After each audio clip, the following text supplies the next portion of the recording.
Welcome to the deep dive. You know that feeling?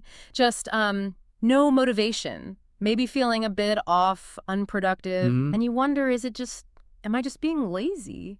Or is there something else going on? Right. We're diving into a source today that really gets to the heart of this. It looks at the psychology behind mental exhaustion versus what looks like laziness. Yeah, it's a really common confusion. Totally. So our mission is to unpack what this source says, understand the signs it highlights, Decode what our minds might be telling us. Exactly.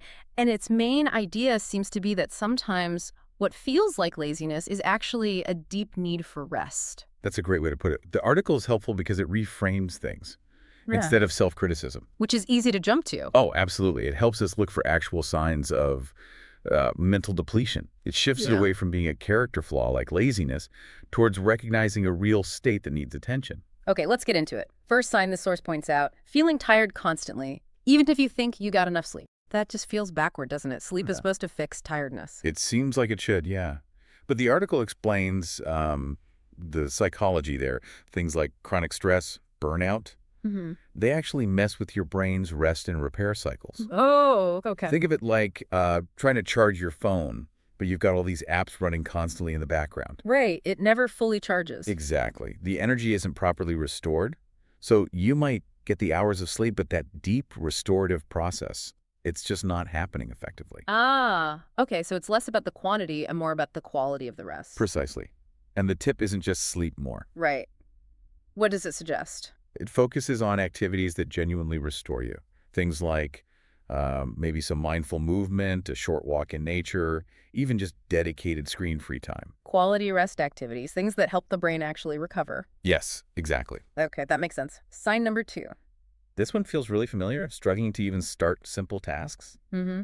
This is definitely where the lazy label often comes in. For sure. But the source says it's not really avoidance, it's more like a lack of mental fuel. Yeah, mental fuel is a good way to think about it. It connects to this idea of cognitive load. Your brain's just overloaded. Okay. And that leads to something the source calls decision fatigue. Every little choice, even just starting something, takes energy. Right. And if your reserves are empty, even tiny tasks feel huge, like trying to run a marathon when you haven't eaten. So if the tank is empty, how do you even begin? What's the tip? It sounds almost too simple, but it's about breaking things down. Really small. Tiny steps. Yeah. Take that big, overwhelming thing and slice it into the smallest possible action.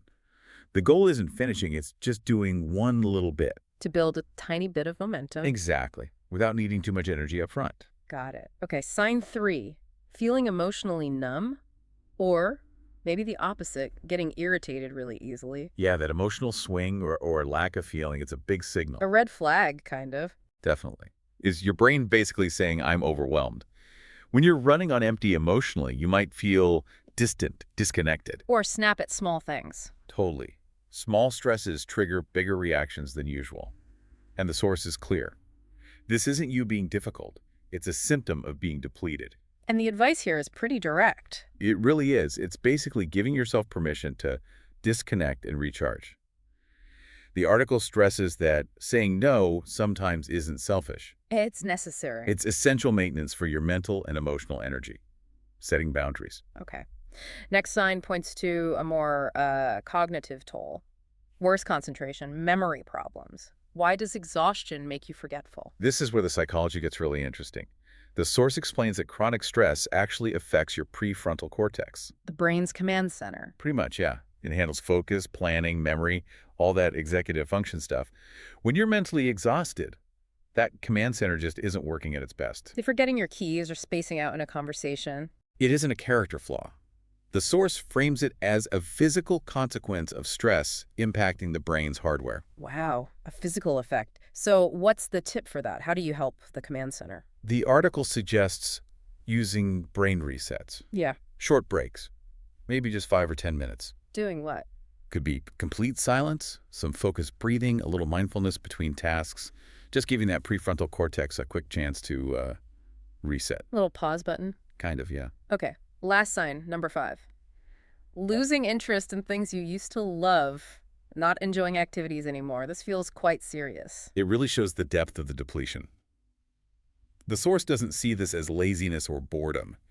It sees it as a sign of burnout. There's a term for it, right? Yes, anhedonia. That's the psychological term. It's like the joy has just dimmed.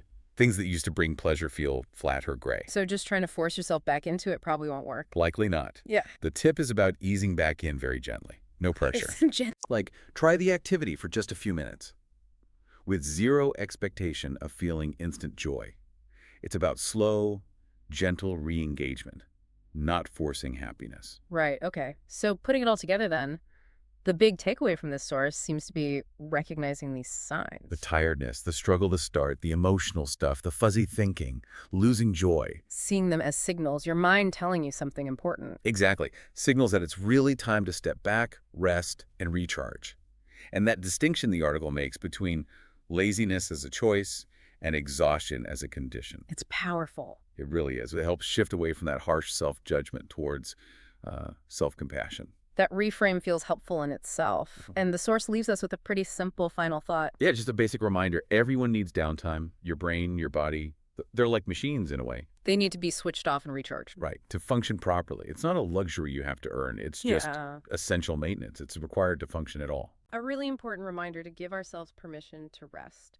Thanks for exploring this source with us.